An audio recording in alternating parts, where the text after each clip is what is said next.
If you guys are drafting on the ESPN platform, you better pray that your league mates are not watching this video, because today we're going to break down the best draft strategy on ESPN, going through the standard scoring system on ESPN, talking about the quarterbacks, running backs, wide receivers, and tight ends strategy portion of this video, as well as kind of the values that we like based on our own rankings versus home league ADP that is in our draft guide, which of course you can get down below. This should be a fun video, and at the end of it, we will do a mock draft with ESPN composite ADP using Fantasy Pros. But let's get things kicked off here. The ESPN default scoring setting, PPR league, 4 point per passing touchdown, 1 quarterback, 2 running back, 2 wide receiver, 1 flex, 1 tight end. That is kind of the basis of all the discussion that we're going to have today using that scoring setting. Because I think most of you guys out there that play in ESPN leagues are probably not getting too crazy with like 3 flexes and tight end premiums and super flex leagues. We're going to try and kind of blanket statement most of this advice to the casual fantasy league that people are playing in on the ESPN platform. And that's also what we'll use in the mock draft at the end. Yeah, 100%. Again, we'll make a ton of content throughout the year on Underdog, on Sleeper, but specifically people have asked us the question, like, how does this apply to my Yahoo league? How does this apply to my ESPN league? And as we are seeing, again, if you guys haven't already watched a Yahoo video, make sure you do that down below, because we will have a full playlist with our August videos, kind of getting you guys in the gear for your fantasy drafts. But there is differences in terms of strategy between the platforms, specifically when it comes to ESPN and Yahoo versus the other two. And the reason being, of course, is that this is a shallow league format, like you said, 2 wide receivers, 2 running backs, 1 flex. The only real micro difference in terms of the default scoring on ESPN versus Yahoo, though, is that this is a full PPR versus Yahoo being on a half-point scoring setting. So should be fascinating. Again, there will be relative similarities, so keep in tune with us. Again, some of the micro targets will be different, but in terms of draft philosophy, as you guys will see, there are some similarities here.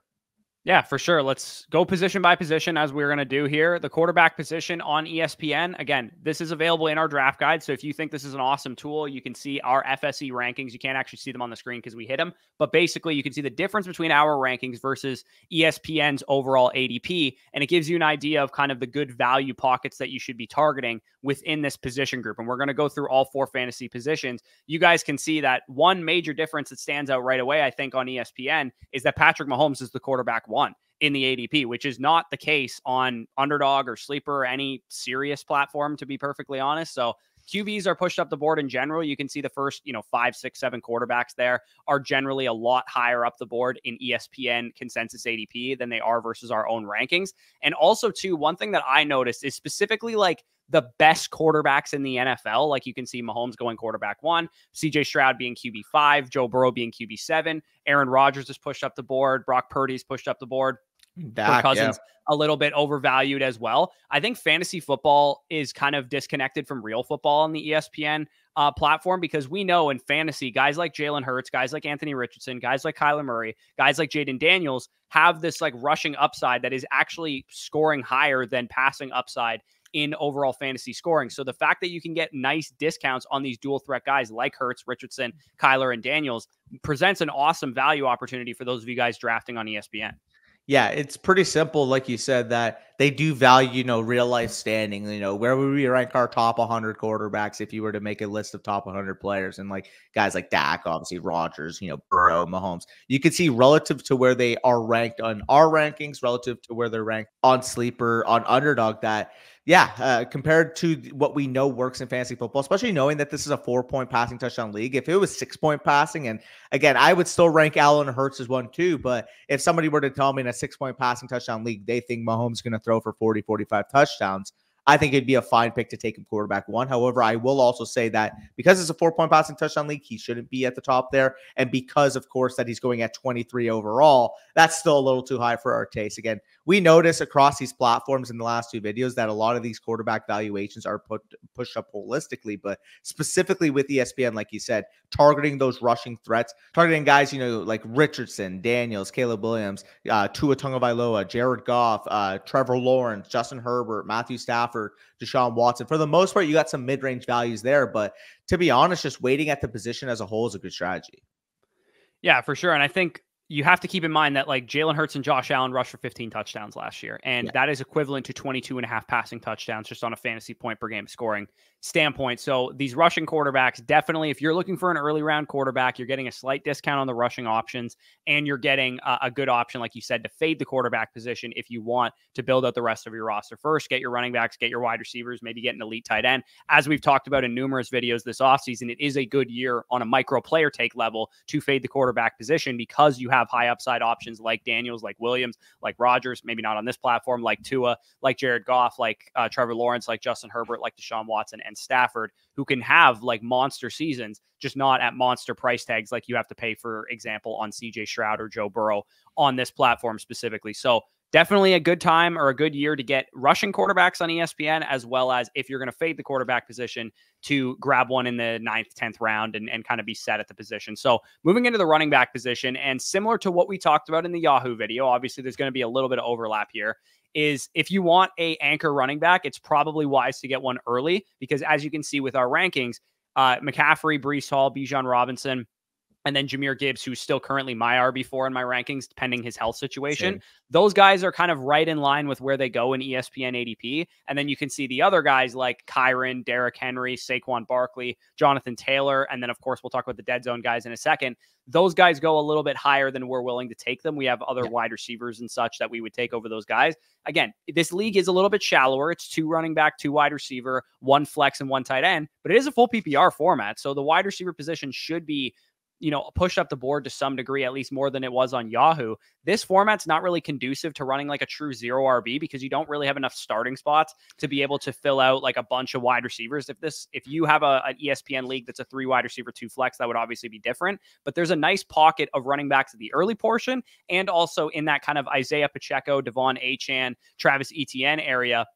But again, similar to the quarterback position, the proven guys, Jonathan Taylor, Saquon, Derrick Henry, they're pushed up the board. So for me, I think that the hero running back strategy is definitely one that would really work well on ESPN because there's a good chance you're only going to get like 1 good running back value in the first couple of rounds. It's probably not likely that you'd get a couple good running back values based on the way that we have them ranked. So I think it's smart to get 1, maybe 2 in the first 2 to 3 rounds, 2 to 4 rounds. Based on these ADPs, you should be able to easily fade the running back dead zone. I doubt you'll get opportunities to draft 2 anchor running backs early. So I think hero running back is probably the strategy I would look to employ. We're not anchored to any given strategy, but I think given the ADPs, I think hero is a good way to go. Yeah, I will say there is one caveat I have is that Devon Achane, 30th overall, the only green range running back we have on this list in the early portion. Once you get into the top 30 or so type of rankings, Devon Achane goes at 30. We have him valued as a mid-range 2nd round pick. So say you grab 1 running back, 1 wide receiver in your first 2 rounds, I'd be doing everything in my power to get Devon Achane in that early 3rd portion. So keep that in mind. I will say though, once you get past Devon Achane and you go 33rd on, I mean, welcome to the running back dead zone that we know and love. You want to skip over this range of the draft, starting at around the Joe Mixon area, all the way down to like James Conner or so in these rankings. Again, remember the default scoring here is in a PPR setting on your ESPN league. So running backs really have no reason to be pushed up the board. Also, the common sentiment that we do see is that proven guys are the ones that are going higher inherently. Because, I mean, it seems like everybody that's playing on ESPN is kind of stuck in 2018. Yeah, no, literally. It's like Alvin Kamara, like the disparity between his ESPN ADP at 35 overall and his underdog ADP is like in the late 70s. Like that's the biggest difference. And again, this is like PPR scoring. Again, Kamara catches passes and things of that nature, but the wide receiver position should be well ahead of where Alvin Kamara goes in the running back range. Again, if you guys are doing ESPN drafts, the thing that you need to take away, and we suggest you watch the other Hero RB, Double Hero RB, the #1 draft strategy videos that we do, is the running back dead zone is alive and well. You do not want to be drafting running backs in this area of the draft. You instead want to be hammering wide receivers, taking your hero or maybe double hero running backs in the first 1 to 3 rounds if you can. The pockets of the draft afterwards, let's say you only have 1 running back on your roster, you want to skip over that Joe Mixon to James Conner range of the RB dead zone and then start targeting running backs after that point. Round 7, round 8 is when you want to look back at that position. Javonte Williams, Tajay Spears, Trey Benson, Chase Brown. Some of those guys are the best values on the board. And then also hammering a lot of running backs in the late rounds, as we often like to do to backfill our benches with upside. That is how we like to handle the running back position. And we can kind of pivot right into the wide receiver strategy because these two go hand in hand. If you're not taking running backs in that area of the draft, the reason is is because you're loading up on absolutely absurd wide receiver values like the ones that you can see on the screen. If you guys draft on Underdog or even on Sleeper, for example, you don't get values like 34th overall Drake London. No, you simply don't get values. And it's almost the opposite at wide receiver in the sense that, yes, of course, we still love those stud wide receivers. We love our CeeDee Lamb. We love our Tyreek Hill. We love our Ja'Marr Chase, even down to like, Chris Olave, et cetera there. But the main value pockets you see, the main periods of green is specifically once you get past the first 2 rounds. Because, I mean, there's just valuations across the board that don't make any sense. Starting from London down for the most part. I mean, Drake London, a guy that we have valued 15th overall in our consensus rankings, goes off the board as the 34th overall player on ESPN. Like, why is he going after Stephon Diggs? 2 spots after Stephon Diggs. For reference, Stephon Diggs, a guy that we have ranked at 48 overall. Drake London, a guy we have ranked at 15th overall. So pretty absurd. Again, that shares the common sentiment that the reason why Stephon Diggs is going that high, the reason that Devontae Adams, some of these older wide receivers are going that high on ESPN scoring is that they won somebody their championship, so people are fine taking them higher. Almost kind of like when you keep your captain on when he's 35, 36 years old in hockey, and he's clearly not the same player, and he's making $8.5 million, but you kind of want to show support with all he's done for your city.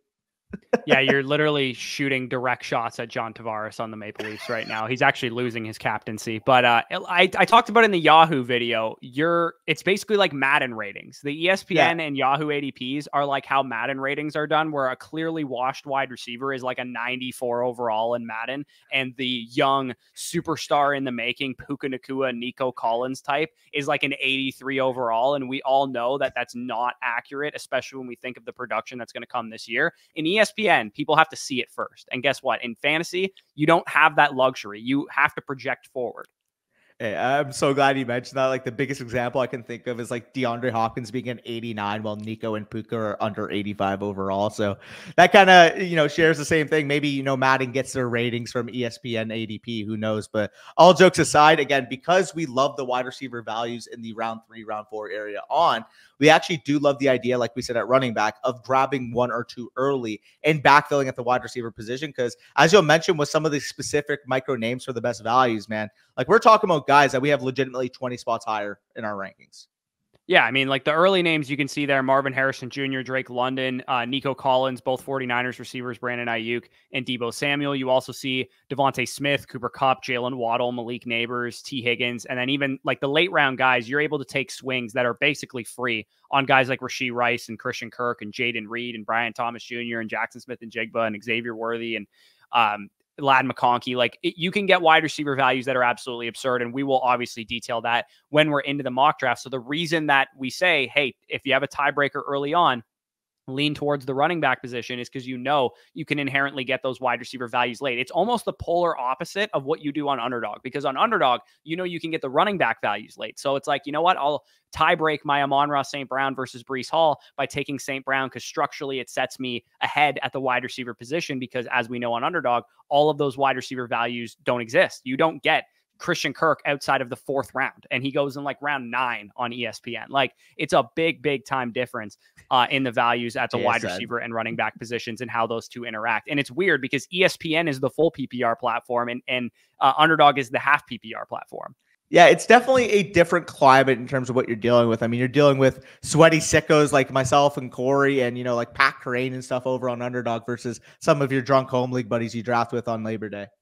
Yeah, exactly. And obviously, I would highly suggest if you do play on ESPN to sign up on Underdog Fantasy, use our promo code FSE. You'll get $250 back in bonus cash. You'll get a special pick'em in your lineup there for your pick'em entries, and you can do some best ball drafts to get practice for your league, and you can understand where the sharpest players in fantasy football are taking the players, and you'll go into your ESPN draft absolutely laughing at the ADP. You're going to be like, oh my God, I had to take this guy in round 3 in an Underdog draft, and he goes in round 8 in an ESPN draft because these guys have absolutely no idea what they're doing. And you can walk out of there with some absolute God squads. So talking about the tight end position, then we'll get into the mock draft here. You can see it is very similar to the Yahoo video where there's a sizable gap between the tight ends 1 to 3, Kelsey, Laporta, and Andrews. And also Andrews being tight end 3 is a difference between our rankings and the ESPN and Yahoo ADPs.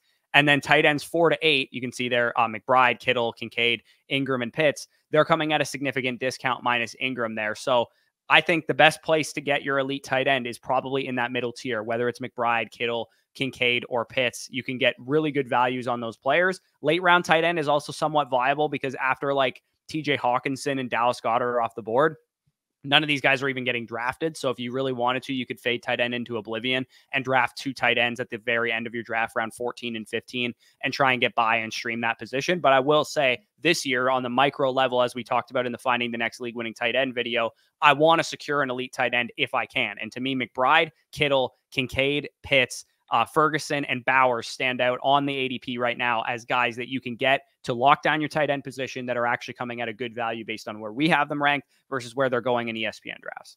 Yeah, and on the adverse, you want to fade the hell out of guys like Evan Ingram, TJ Hawkinson, some of those more proven guys, because, I mean, it just shares the same sentiment of the other positions where if you're kind of proven the tight end position, I mean, just look at some of the vet names. Travis Kelce goes 10 spots higher than where we have them ranked. Mark Andrews goes 11 spots higher than where we have them ranked. Evan Ingram, like we said, 28.5. David Njoku, again, I love David Njoku. I think he's a stud tight end, 17 spots higher than where we have him ranked.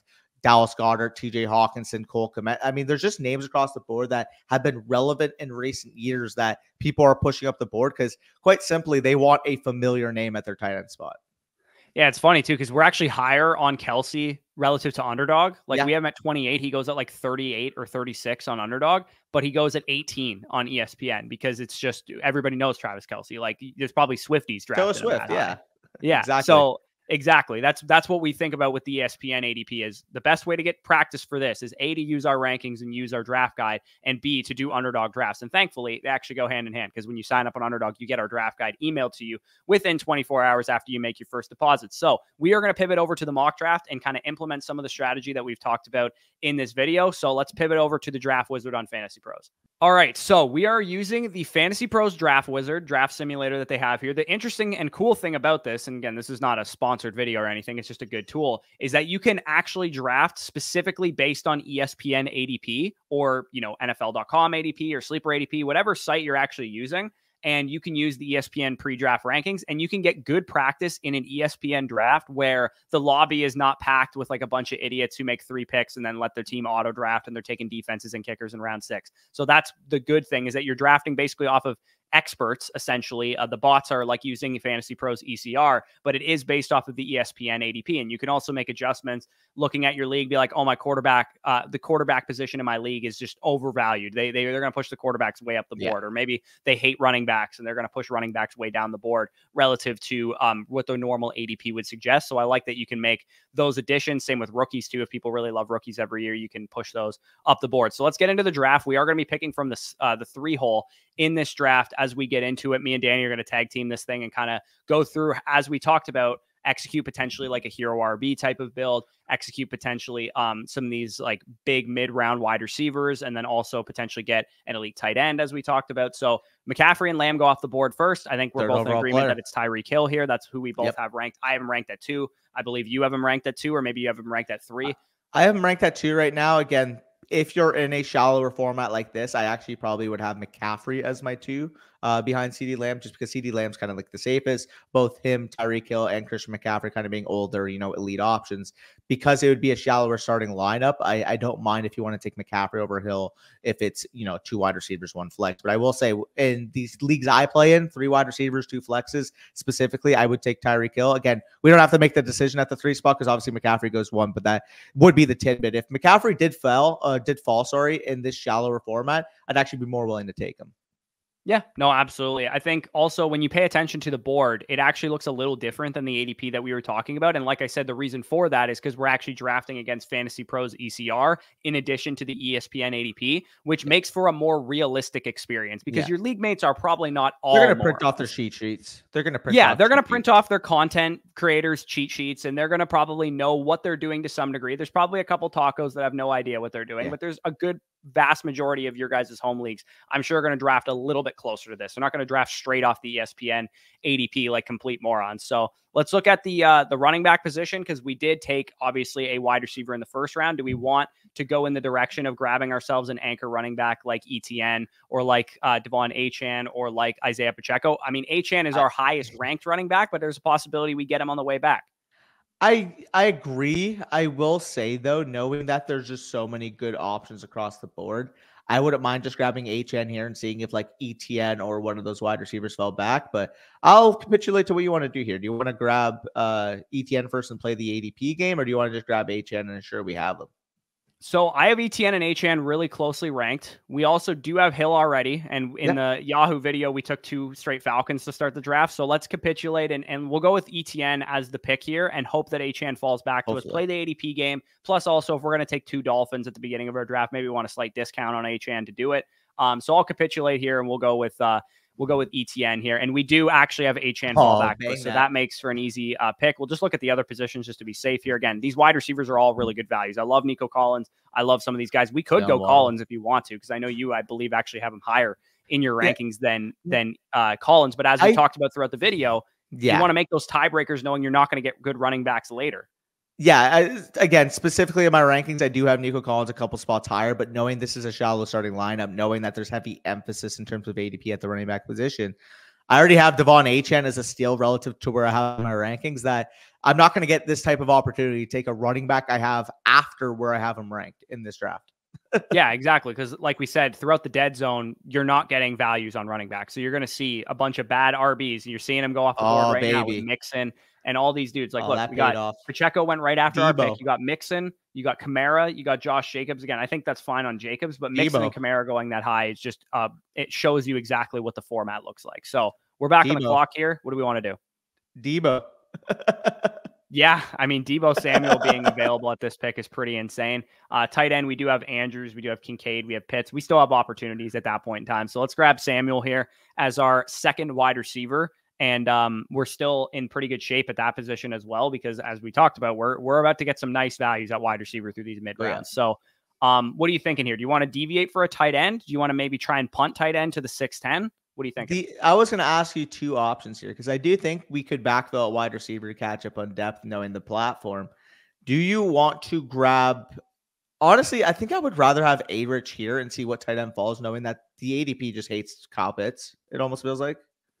Yeah, I mean, we could grab Richardson here. Yeah, let's go with Richardson.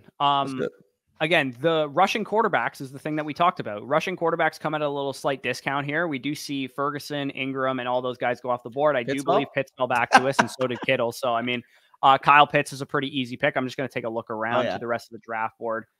So a lot of quarterbacks went off the board. It looks like we kind of started a run with Richardson there too, which is nice. And then also more dead zone running backs going up the board. Again, I don't mind Ramondre Stevenson, but I don't mind Ramondre Stevenson in round 7, not in round 5. I don't mind Aaron Jones in round 7, but he goes in round 5 here. So absolutely not. Walker, James Conner, all these guys going way high. Zamir White at the 601 makes me want to absolutely throw up. I want to poke my eyes out watching that. Yeah, so we're going to grab Kyle Pitts here, anchor our tight end position. And again, knowing the nature of this platform, like on no other platform, Sleeper or Underdog Fantasy, would Christian Kirk be available at the 703? Would, Godwin and McLaurin and Rashee Rice, Rashee Rice, Jaden Reed are my 2 highest rated receivers. Yeah. You want Rashee Rice? Yeah, give me Rashee Rice. Give me Rashee Rice. Absolutely. And I mean, I like Christian Kirk too, but I did move him down slightly after in the preseason he was taken off the field in 2 wide receiver sets in favor of Brian Thomas Jr. and Gabe Davis. And Rashee Rice, I moved up, obviously, as I talked about in yesterday's video, because the closer we get to the season, the less it looks like he's going to get suspended. JSN here, by the way.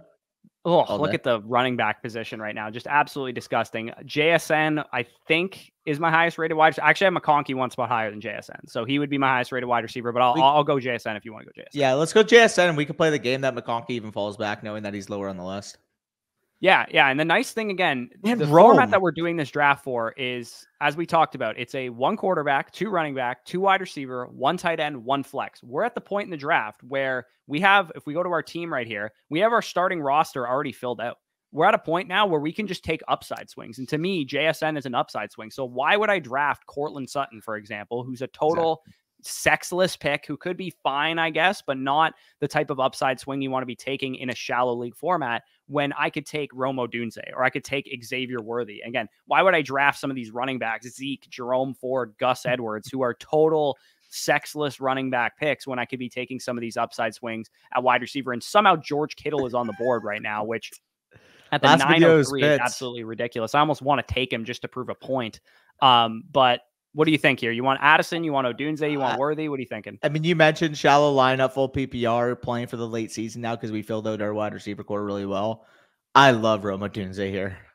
Yeah, especially knowing that we already have Rice too. We could Oh, take yeah. Worthy, I suppose, instead, but knowing we already have Rice, I think it makes sense to go tie For break there sure. to Odunze.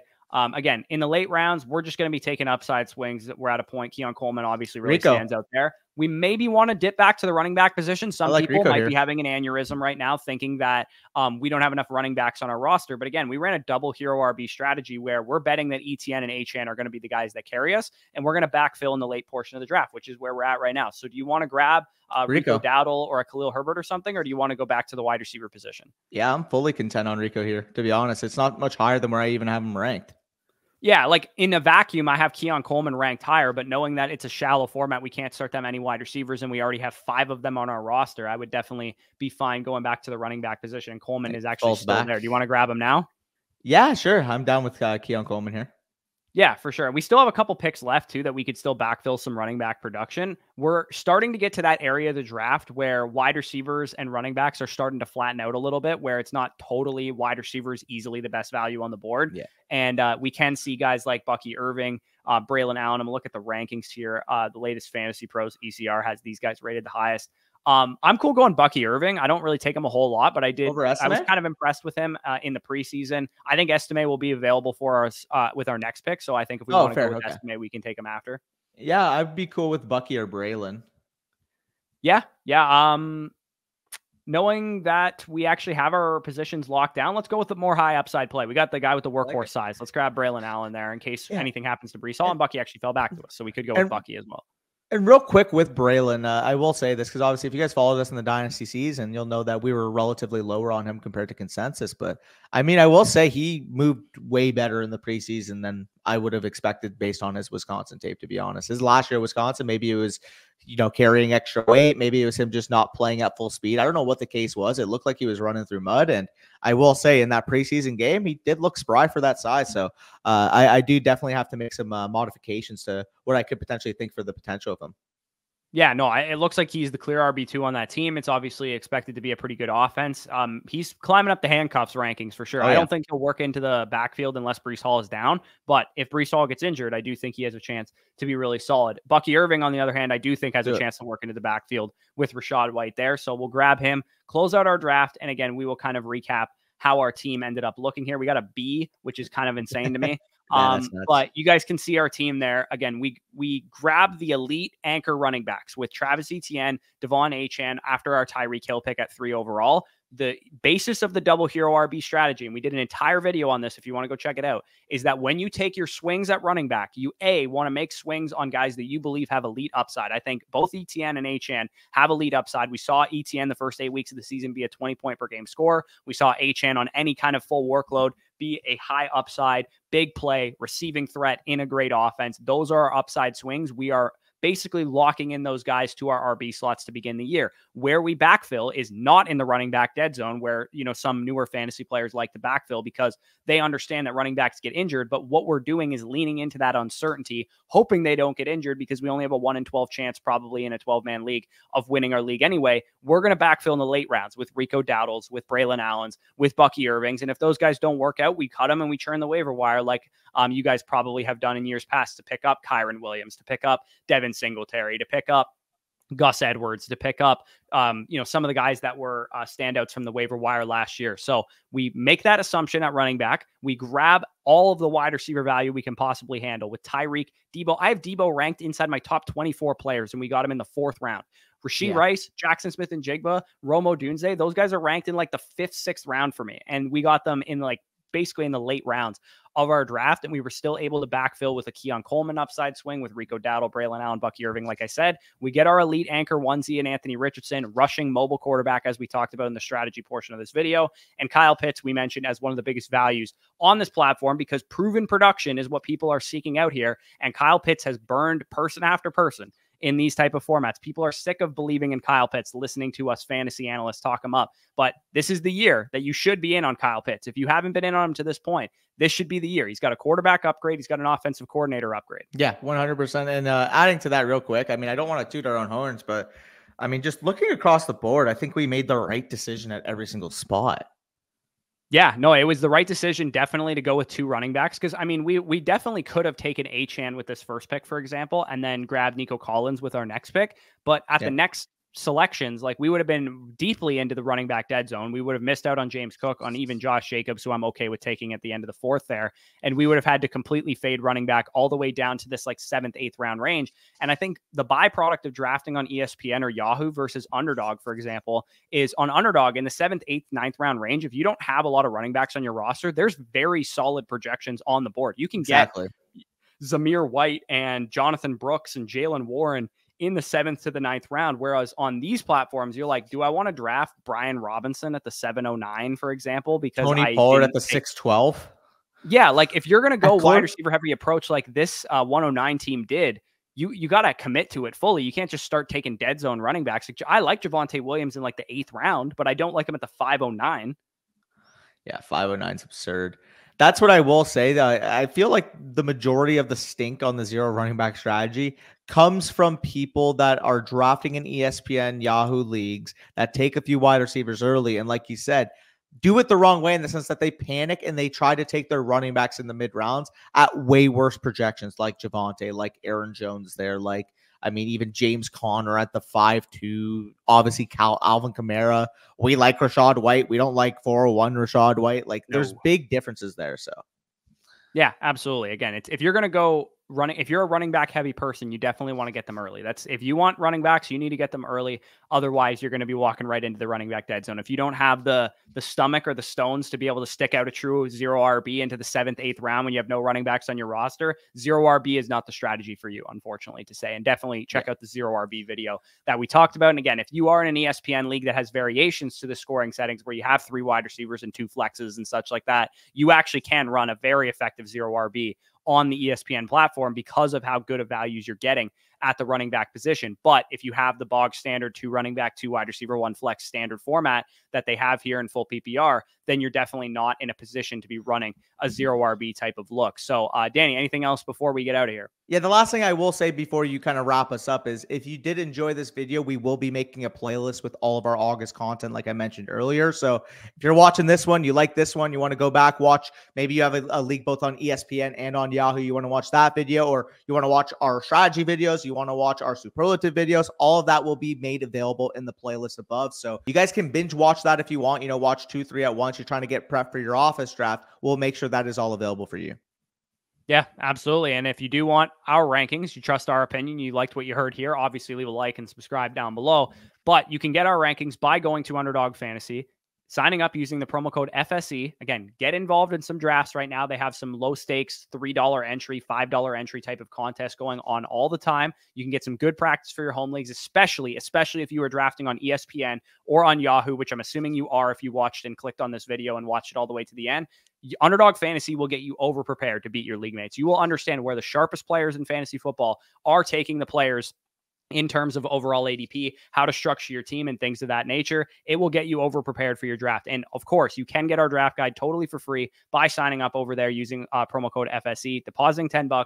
It'll be within your email inbox within 24 hours. And then also too, if you already have an Underdog account, you can't play where you currently live, you can head to flockfantasy.com and use the promo code FSE over there. That'll get you all of our bonus content, including our draft guide, including our rankings during the season. That'll get you our weekly rankings and so much more. Head on over there, use promo code FSE, 7 days for free, 30% off, all that good stuff. So like I said, if you enjoyed, leave a like, subscribe, all that stuff down below. Leave any comments that you have. Peace out. We'll talk to you soon.